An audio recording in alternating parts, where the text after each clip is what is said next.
आप सभी को मेरा नमस्कार। तो दोस्तों, आज मैं आपके लिए इस वीडियो में गणेश जी भगवान की कहानी लेकर आई हूँ।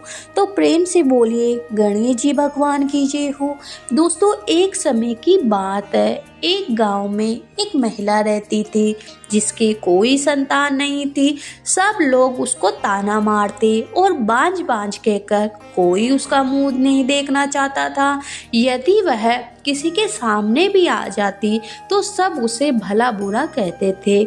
इस कारण वह हमेशा घूंघट में रहने लगी। एक दिन की बात है, वह घूंघट निकालकर पानी भरने जा रही थी।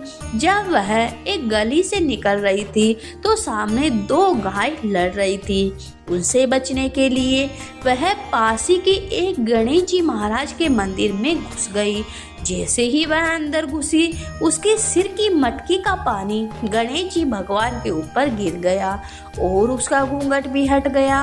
यह देखकर गणेश जी भगवान जोर जोर से हंसने लगे। वह बोली, गणेश जी महाराज, आप क्यों हंस रहे हो? गणेश जी भगवान बोले, तुमने तो हमें मूर्ख ही जाना है। सबके सामने तो घूंघट रखती हो, पर मेरे सामने घूंघट हटा दिया। तो वह महिला जोर जोर से रोने लगी। हे गणेश जी महाराज, सब तो मुझे गाली देते हैं, इसलिए मैं घूंघट रखती हूँ।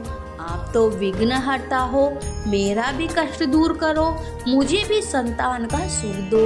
गणेश जी भगवान ने कहा, यह फूल ले जाकर इसे परिंदे में रख देना।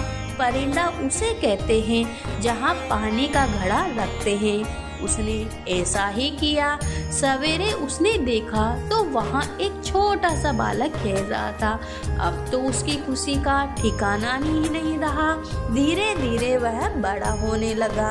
जब वह बड़ा हुआ तो उसने उसकी शादी कर दी। अब जब भी बहू उसके पैर लगती तो वह कहती, ना तो मैं मंदिर में जाती और ना ही यह दिन मुझे देखने को मिलता। बहू सोचती, सभी तो आशीर्वाद देते हैं, पर मेरी सास पता नहीं क्या कहती है। उसने यह बात अपने पति से कही। तब उसके पति ने कहा, ठीक है, आज मैं चादर ओढ़कर सोने का बहाना करूंगी, अब तुम जाकर माँ के पेड़ लगना। उसकी बहू ने ऐसा ही किया।